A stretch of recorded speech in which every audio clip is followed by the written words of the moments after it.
भगवान विष्णु पूरे ब्रह्मांड के देव माने जाते हैं। कहा जाता है कि जब जब पृथ्वी पर कोई संकट आता है तो भगवान अवतार लेकर उस संकट को दूर करते हैं। भगवान शिव और भगवान विष्णु ने अनेकों बार पृथ्वी पर अवतार लिया है। भगवान विष्णु के 23 अवतार अब तक पृथ्वी पर अवतरित हो चुके हैं और जबकि 24वां अवतार कल्कि अवतार के रूप में होना बाकी है।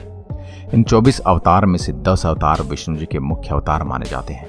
ये 10 हैं मत्स्य अवतार, कूर्म अवतार, वराह अवतार, नरसिंह अवतार, वामन अवतार, परशुराम अवतार, राम अवतार, कृष्ण अवतार, बुद्ध अवतार और कल्कि अवतार। धर्म ग्रंथों के अनुसार सृष्टि के आरंभ में लोग पितामह ब्रह्मा ने अनेक लोकों की रचना की, इच्छा से घोर तपस्या की। उनके तप से प्रसन्न होकर भगवान विष्णु ने तप अर्थ वाले सन नाम के युक्त होकर सनक, सनंदन, सनातन और सनत कुमार नाम के 4 मुनियों के रूप में अवतार लिया। ये चारों प्रकाट्य काल से ही मोक्ष मार्ग परायण, ध्यान से तल्लीन रहने वाले, नित्य सिद्ध एवं नित्य विरक्त थे। भगवान विष्णु के सर्वप्रथम अवतार माने जाते हैं। इसलिए भगवान विष्णु का पहला अवतार श्री सनकादि मुनि अवतार माना जाता है। उसके उपरांत बात करते हैं दूसरे अवतार की। द्वितीय अवतार है वराह अवतार। धर्म ग्रंथों के अनुसार भगवान विष्णु ने दूसरा अवतार वराह के रूप में लिया था। वराह अवतार से जुड़ी कथा इस प्रकार है। पुरातन समय में दैत्य हिरण्याक्ष ने जब पृथ्वी को ले जाकर समुद्र में छिपा दिया, तब ब्रह्मा के नाक से भगवान विष्णु वराह रूप में प्रकट हुए। भगवान विष्णु के स्वरूप को देखकर सभी देवताओं व ऋषि मुनियों ने उनकी स्तुति की। सबके आग्रह पर भगवान वराह ने पृथ्वी को ढूंढना आरंभ किया। अपनी थूथनी की सहायता से उन्होंने पृथ्वी का पता लगा लिया और समुद्र के अंदर जाकर अपने दांतों पर रखकर पृथ्वी को बाहर ले आए। जब हिरण्याक्ष दैत्य ने यह देखा तो उसने भगवान विष्णु के वराह रूप को युद्ध के लिए ललकारा। दोनों में भीषण युद्ध हुआ। अंत में भगवान वराह ने हिरण्याक्ष का वध कर दिया। इसके बाद भगवान वराह ने अपने खुरों से जल को स्तंभित कर उस पर पृथ्वी को स्थापित कर दिया। तृतीय अवतार नारद अवतार। धर्म ग्रंथों के अनुसार देवर्षि नारद भी भगवान विष्णु के ही अवतार हैं। शास्त्रों के अनुसार नारद मुनि ब्रह्मा के 7 मानस पुत्रों में से एक हैं। उन्होंने कठिन तपस्या से देवर्षि पद प्राप्त किया है। वे भगवान विष्णु के अनन्य भक्तों में से एक हैं। देवर्षि नारद धर्म के प्रचार तथा लोक कल्याण के लिए हमेशा प्रयत्नशील रहते हैं। शास्त्रों में देवर्षि नारद को भगवान का मन भी कहा गया है। श्रीमद् भगवद गीता के 10वें अध्याय के 26वें श्लोक में स्वयं भगवान श्री कृष्ण ने उनकी महत्ता को स्वीकार करते हुए कहा है, देवर्षिणाम च नारद, अर्थात देवर्षियों में मैं नारद हूं। अब बात करते हैं चतुर्थ अवतार की, नर नारायण। सृष्टि के आरंभ में भगवान विष्णु ने धर्म की स्थापना के लिए 2 रूपों में अवतार लिया। इस अवतार में वे अपने मस्तक पर जटा धारण किए हुए थे। उनके हाथों में हंस, चरणों में चक्र एवं वक्षस्थल में श्रीवत्स के चिन्ह थे। उनका संपूर्ण वेश तपस्वियों के समान था। धर्म ग्रंथों के अनुसार भगवान विष्णु ने नर नारायण के रूप में यह अवतार लिया था। अब बात करते हैं पंचम अवतार यानी 5वें अवतार की, कपिल मुनि। भगवान विष्णु ने 5वां अवतार कपिल मुनि के रूप में लिया। इनके पिता का नाम महर्षि कर्दम व माता का नाम देवहूति था। सरशैया पर पड़े हुए भीष्म पितामह के शरीर त्याग के समय वेदज्ञ व्यास आदि ऋषियों के साथ भगवान कपिल भी वहां उपस्थित थे। भगवान कपिल के क्रोध से ही राजा सगर के 60,000 पुत्र भस्म हो गए थे। भगवान कपिल सांख्य दर्शन के प्रवर्तक हैं। कपिल मुनि भागवत धर्म के प्रमुख 12 आचार्यों में से एक हैं। अब बात करते हैं छठे अवतार की, दत्तात्रेय अवतार। धर्म ग्रंथों के अनुसार दत्तात्रेय भी भगवान विष्णु के अवतार हैं। इनकी उत्पत्ति की कथा इस प्रकार है। एक बार माता लक्ष्मी, पार्वती व सरस्वती को अपने पतिव्रत्य पर अत्यंत गर्व हो गया। भगवान ने इनका अहंकार नष्ट करने के लिए एक लीला रची। उसके अनुसार एक दिन नारद जी घूमते घूमते देवलोक पहुंचे और तीनों देवियों को बारी बारी जाकर कहा कि ऋषि अत्रि की पत्नी अनुसुईया के सामने आपका अस्तित्व कुछ भी नहीं। तीनों देवियों ने यह बात अपने स्वामियों को बताई और उनसे कहा कि वे अनुसुईया के पतिव्रत्य की परीक्षा लें। तब भगवान शंकर, विष्णु व भगवान ब्रह्मा साधु वेश बनाकर अत्रि मुनि के आश्रम में आए। महर्षि अत्रि उस समय आश्रम में नहीं थे। तीनों ने देवी अनुसुईया से भिक्षा मांगी, मगर यह भी कहा कि आपको निर्वस्त्र होकर हमें भिक्षा देनी होगी। अनुसुईया पहले तो यह सुनकर चौंक गई, लेकिन फिर साधुओं का अपमान न हो इस डर से उन्होंने अपने पति का स्मरण किया और बोला कि यदि मेरा पतिव्रत धर्म सत्य है तो ये तीनों साधु 6-6 मास के शिशु हो जाएं। ऐसा बोलते ही त्रिदेव शिशु होकर रोने लगे। तब अनुसुईया ने माता बनकर उन्हें गोद में लेकर स्तनपान कराया और पालने में झुलाने लगी। तब तीनों देव अपने स्थान पर नहीं लौटे तो देवियां व्याकुल हो गए। तब नारद जी ने वहां आकर सारी बात बताई। तीनों देवियां अनुसुईया के पास आई और क्षमा मांगी। तब देवी अनुसुईया ने त्रिदेवों को अपने पूर्व रूप में कर दिया। प्रसन्न होकर त्रिदेव ने उन्हें वरदान दिया कि हम तीनों अपने अंश से तुम्हारे गर्भ से पुत्र रूप में जन्म लेंगे।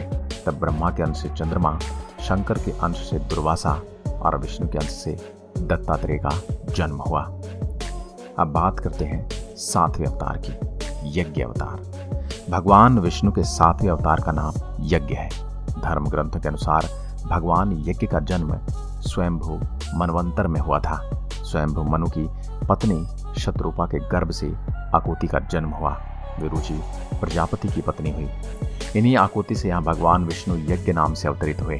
भगवान यज्ञ के उनकी धर्म पत्नी दक्षिणा से अत्यंत तेजस्वी 12 पुत्र उत्पन्न हुए। वे ही स्वयंभू मनवंतर में याम नामक 12 देवता कहलाए। अब बात करते हैं 8वें अवतार की, भगवान ऋषभदेव। भगवान विष्णु ने ऋषभदेव के रूप में 8वां अवतार लिया। धर्म ग्रंथों के अनुसार महाराज नाभि की कोई संतान नहीं थी। इस कारण उन्होंने अपनी धर्म पत्नी मेरु देवी के साथ पुत्र की कामना से यज्ञ किया। यज्ञ से प्रसन्न होकर भगवान विष्णु स्वयं प्रकट हुए और उन्होंने महाराज नाभि को वरदान दिया कि मैं ही तुम्हारे यहाँ पुत्र रूप में जन्म लूंगा। वरदान स्वरूप कुछ समय बाद भगवान विष्णु महाराज नाभि के यहाँ पुत्र रूप में जन्मे। पुत्र के अत्यंत सुंदर सुगठित शरीर, कीर्ति, तेल, बल, ऐश्वर्य, यश, पराक्रम और शूरवीरता आदि गुणों को देखकर महाराज नाभि ने उसका नाम ऋषभ यानी श्रेष्ठ रखा। बात करते हैं 9वें अवतार की, आदिराज प्रथु। भगवान विष्णु के एक अवतार का नाम आदिराज प्रथु है। धर्म ग्रंथों के अनुसार स्वयंभू मनु के वंश में अंग नामक प्रजापति का विवाह मृत्यु की मानसिक पुत्री सुनीता के साथ हुआ था। उनके यहाँ वेन नामक पुत्र हुआ। उसने भगवान को मानने से इनकार कर दिया और स्वयं की पूजा करने के लिए कहा। तब महर्षि ने मंत्रपुट कुशों से उसका वध कर दिया। तब महर्षि ने पुत्रहीन राजा वेन की भुजाओं का मंथन किया, जिससे प्रथु नामक पुत्र उत्पन्न हुआ। प्रथु के दाहिने हाथ में चक्र और चरणों में कमल का चिन्ह देखकर ऋषि ने बताया कि प्रथु के वेश में स्वयं श्री हरि का अंश अवतरित हुआ है। नंबर 10, मत्स्य अवतार। पुराणों के अनुसार भगवान विष्णु ने सृष्टि को प्रलय से बचाने के लिए मत्स्य अवतार लिया था। इसकी कथा इस प्रकार है। कृतयुग के आदि में राजा सत्यव्रत हुए। राजा सत्यव्रत एक दिन नदी में स्नान कर जलांजलि दे रहे थे। अचानक उनकी अंजलि में एक छोटी सी मछली आई। उन्होंने देखा तो सोचा वापस सागर में डाल दूं, लेकिन उस मछली ने बोला आप मुझे सागर में मत डालिए, अन्यथा बड़ी मछलियां मुझे खा जाएंगी। तब राजा सत्यव्रत ने मछली को अपने कमंडल में रख लिया। मछली और बड़ी हो गई तो राजा ने उसे अपने सरोवर में रखा। तब देखते ही देखते मछली और बड़ी हो गई। राजा को समझ आ गया कि कोई साधारण जीव नहीं है। राजा ने मछली से वास्तविक रूप में आने की प्रार्थना की। राजा की प्रार्थना सुन साक्षात 4 भुजधारी भगवान विष्णु प्रकट हो गए और उन्होंने कहा कि मेरा मत्स्य अवतार है। भगवान ने सत्यव्रत से कहा सुनो राजा सत्यव्रत, आज से 7 दिन बाद प्रलय होगी। तब मेरी प्रेरणा से एक विशाल नाव तुम्हारे पास आएगी।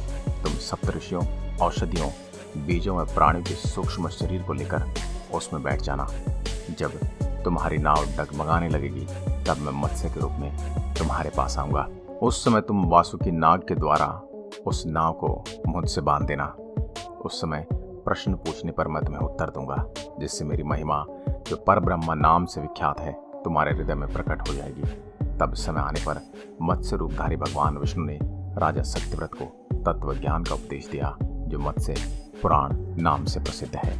नंबर 11, कुर्म कच्छप अवतार। धर्म ग्रंथों के अनुसार भगवान विष्णु ने कुर्म यानी कछुए का अवतार लेकर समुद्र मंथन में सहायता की थी। भगवान विष्णु के कुर्म अवतार को कच्छप अवतार भी कहा जाता है। इसकी कथा इस प्रकार है। एक बार महर्षि दुर्वासा ने देवताओं के राजा इंद्र को श्राप देकर श्रीहीन कर दिया था। इंद्र जब भगवान विष्णु के पास गए तो उन्होंने समुद्र मंथन करने के लिए कहा। तब इंद्र भगवान विष्णु के कहे अनुसार दैत्यों और देवताओं के साथ मिलकर समुद्र मंथन करने के लिए तैयार हो गए। समुद्र मंथन करने के लिए मंदराचल पर्वत को मथिनी व नागराज वासुकी को नेता बनाया गया। देवताओं और दैत्यों ने अपना मतभेद बुलाकर मंदराचल को उखाड़ा और उसे समुद्र की ओर ले चले, लेकिन वे उसे अधिक दूरी तक नहीं ले जा सके। तब भगवान विष्णु ने मंदराचल को समुद्र तट पर रख दिया। देवता और दैत्यों ने मंदराचल को समुद्र में डालकर नागराज वासुकी को नेति बनाया, किंतु मंदराचल के नीचे कोई आधार नहीं होने के कारण वह समुद्र में डूबने लगा। यह देखकर भगवान विष्णु विशाल कुर्म यानी कछुए का रूप धारण कर समुद्र में मंदराचल के आधार बन गए।